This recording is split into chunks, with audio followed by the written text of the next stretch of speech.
नमस्कार दोस्तों, इस वीडियो में हम जानेंगे कि कार का स्टीयरिंग कैसे काम करता है। आप जब स्टीयरिंग व्हील को लेफ्ट या राइट घुमाते हो तो क्या होता है कार में, जिससे कि अगर आपकी गाड़ी लेफ्ट या राइट जाती है। सबसे पहले मैं आप लोगों को एक एनिमेशन के थ्रू एक बेसिक स्टीयरिंग सिस्टम के बारे में बताऊंगा। उसके बाद मैं आप लोगों को पावर स्टीयरिंग के बारे में बताऊंगा।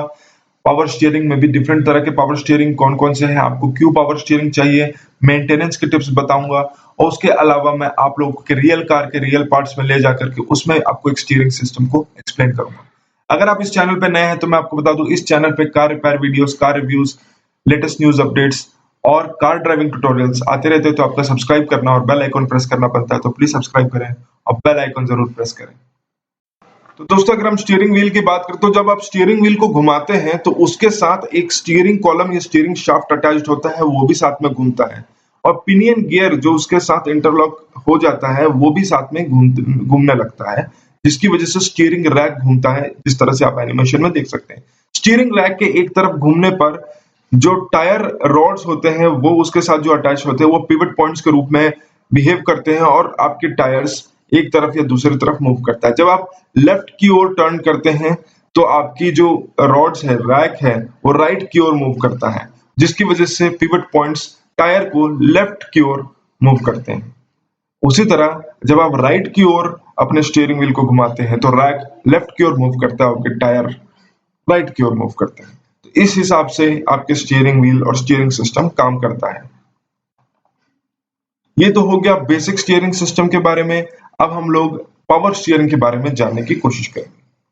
तो दोस्तों, अगर हम पावर स्टीयरिंग की बात करें तो पावर स्टीयरिंग आपको क्यों चाहिए और पावर स्टीयरिंग के अलग अलग कौन कौन से टाइप्स होते हैं वो आपको समझना जरूरी है।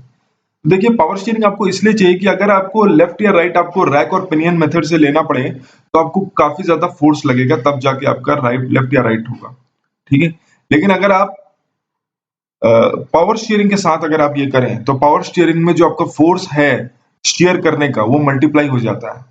उसमें हाइड्रोलिक्स की वजह से या फिर इलेक्ट्रिकल मोटर की वजह से वो मल्टीप्लाई हो जाता है। तो उसकी वजह से क्या होता है, आप बहुत आसानी से स्टीयर कर पाते हो, आसानी से अपनी स्टीयरिंग व्हील को घुमा पाते हैं और टर्निंग लेने में बहुत आसानी हो जाती है। तो दोस्तों, अब हम अलग अलग तरह के पावर स्टीयरिंग के बारे में जब समझने की कोशिश करते हैं, अलग अलग तरह के पावर स्टीयरिंग में अगर आप देखें, पहला है हाइड्रोलिक पावर स्टीयरिंग जो मैं आपको अभी एक्सप्लेन करूंगा। दूसरा है electric power steering, recirculating bull. ये सारे डिफरेंट टाइप्स हैं, इनका अलग अलग तरह के सिस्टम्स हैं, इनको समझने की कोशिश करते हैं। तो दोस्तों, अगर हम हाइड्रोलिक पावर स्टीयरिंग की बात करें तो हाइड्रोलिक पावर स्टीयरिंग में आपको इंपॉर्टेंट पार्ट्स में बता देता हूं, उसके बाद हम लोग उसके वर्किंग में जाते हैं। तो हाइड्रोलिक पावर स्टीयरिंग में आपको पिस्टन सिलेंडर डिवाइस मिलता है जो रैक के ऊपर होता है। उसके अलावा एक रिजर्वॉयर होता है और एक पंप होता है। जो पंप होता है वो इंजन द्वारा चलता है। तो इंजन द्वारा चलने की वजह से अगर आप देखें तो कोई समस्या आए इंजन में तो पावर स्टीयरिंग भी थोड़ा मुश्किल हो जाती है, तो आपको स्टीयर करना मुश्किल हो जाता है। ठीक है, रोटेटरी वाल्व होता है और रोटेटरी वाल्व से ही सारा लिक्विड लेफ्ट या राइट स्टीयरिंग करने पर फ्लूइड रिजर्वॉयर के थ्रू जाता है। तो वो वहां पर जो है वो एक इंपॉर्टेंट पार्ट है। तो अब मैं आप लोगों को वर्किंग के हिसाब से समझाता हूं। आप जो देख सकते हैं यहाँ पर नीचे वो है पिस्टन सिलेंडर, जिसमें लिक्विड लेफ्ट या राइट में है। पिस्टन के एक पिस्टन होता है बीच में। आप जब लेफ्ट की ओर स्टीयर करते हैं तो वो पिस्टन लेफ्ट की ओर मूव करता है। तो उसकी वजह से क्या होता है, लिक्विड जो है लेफ्ट पार्ट में जो है वो लाइंस के थ्रू फ्लूइड रिजर्वॉयर में चले जाता है और फ्लूइड रिजर्वॉयर से जो लिक्विड है वो राइट की ओर भरना शुरू हो जाता है। तो जितना आप जोर लगाते हैं स्टीयर करने के लिए वो मल्टीप्लाई हो जाता है। अगर आप लेफ्ट की ओर स्टीयर करते हैं तो लिक्विड राइट की ओर भरना लगता है, और अगर आप राइट की ओर स्टीयर करते हैं तो लेफ्ट की ओर लिक्विड भरने लगता है। उस वजह से जो है रैक मूव होता है, आसानी से रैक मूव हो जाता है और टायर भी उसी हिसाब से उसी डायरेक्शन में आसानी से मूव हो जाता है। ठीक है, डायरेक्शन चेंज करने पर, डायरेक्शन रिवर्स करने पर जो फ्लूइड का मैकेनिज्म है वो भी रिवर्स हो जाता है। तो ये हाइड्रोलिक पावर स्टीयरिंग का एक बेसिक है। मैं पावर स्टीयरिंग एक अलग वीडियो में कवर करूंगा। हाइड्रोलिक पावर स्टीयरिंग अकेला पावर स्टीयरिंग मैकेनिज्म नहीं है, इलेक्ट्रिक पावर स्टीयरिंग भी है जिसमें मोटर जो है वो इस्तेमाल किया जाता है फ्लूइड की जगह। और अब देखें, हाइड्रोलिक पावर स्टीयरिंग में भी तो लिक्विड जो है वो बहुत इंपॉर्टेंट है। कंटेमिनेटेड हो जाए अगर वो लिक्विड तो उसको आपको चेंज करना पड़ता है। ठीक है, अगर आप पावर स्टीयरिंग ठीक से काम नहीं कर रहा है, खासकर पुरानी गाड़ियां जब आप ले रहे हैं तो ठीक से काम नहीं कर रहा है, तो आपको समझने की जरूरत है हाइड्रोलिक पावर स्टीयरिंग का जो फ्लूइड है वो चेंज करने की जरूरत आ गई है। तो वो मैं बताऊंगा आपको प्रॉब्लम्स जब डिस्कस कर रहा हूं। तो पावर स्टीयरिंग में इलेक्ट्रिक पावर स्टीयरिंग है और रिसर्कुलेटिंग बुल है, ये भी एक पार्ट है। इलेक्ट्रिक पावर स्टीयरिंग में मोटर का इस्तेमाल होता है फ्लूइड की जगह।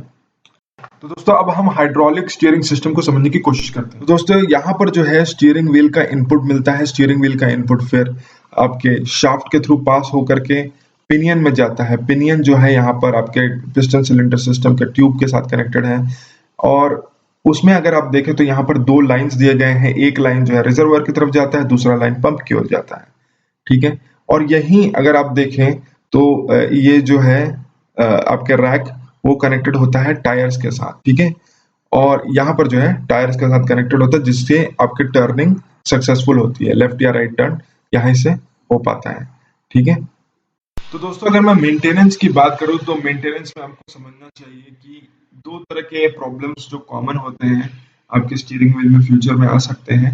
वो है कि नॉइजी स्टीयरिंग व्हील आपकी हो सकती है, पावर स्टीयरिंग में कोई खराबी हुई तो बहुत ज्यादा आवाज करेगा लेफ्ट या राइट जाने में। आप सेकंड हैंड कार भी लेने जा रहे हैं तो भी आप देखिए अगर लेफ्ट या राइट जाने में आवाज करने लग रहा है तो उसका जो फ्लूइड है वो तो या तो लीक हो रहा है या तो उसमें कोई समस्या है, ठीक है, यानी वो करोड हो चुका है, खराब हो चुका है। उसके अलावा मैं आपको बताऊं तो स्टिकी स्टीयरिंग भी एक प्रॉब्लम है जो लोगों को होता है। वो होता क्या है कि अगर आप लेफ्ट स्टीयर कर रहे हैं या राइट स्टीयर कर रहे हैं तो आपको एक डायरेक्शन में तो गाड़ी ठीक से, एक डायरेक्शन में तो ठीक से आप स्टीयर कर पा रहे हैं, आराम से कर पाते हैं, दूसरी तरफ थोड़ा मुश्किल हो रही होती है, ठीक है। तो वहां पर भी जो समस्या है वो आपको ये बता रहा है कि आपको हाइड्रोलिक फ्लूइड को चेंज करने का समय आ गया है, ठीक है। तो ये दो समस्या हैं जो बहुत कॉमन है। बाकी जो मैं मेंटेनेंस है, कैसे चेंज करना है, कैसे रिप्लेस करना है, कैसे फिक्स करना है, ये सारी चीजें वो फ्यूचर आने वाले वीडियोस में मैं कवर करूंगा। लेकिन यहाँ पर आपको स्टीयरिंग की बेसिक नॉलेज आपको दे दी, ओवरव्यू दे दिया।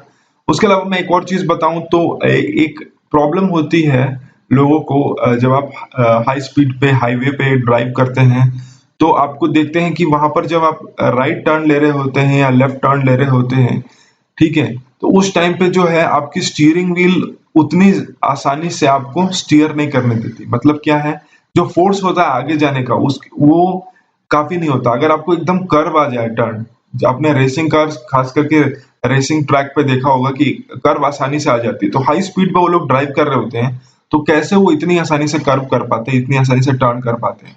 तो क्या होता है, ओवर स्टीयरिंग और अंडर स्टीयर, ठीक है। ओवर स्टीयर अंडर स्टीयर का जो कॉन्सेप्ट है वो आपको समझना जरूरी है, ये आपको हेल्प करेगा। आई थिंक ये ड्राइविंग हैबिट्स को मैं जो जिसमें कवर करता हूँ तो उसमें आपको बताऊंगा कि अंडर स्टीयर और ओवर स्टीयर करने से आपको क्या हो सकता है। आप या तो देखिए दूसरे के लेन में घुस जाएंगे या तो, और आप देखिए खुद भी आपको मालूम नहीं होता है कि ऑपोजिट रास्ते से कोई आ रहा है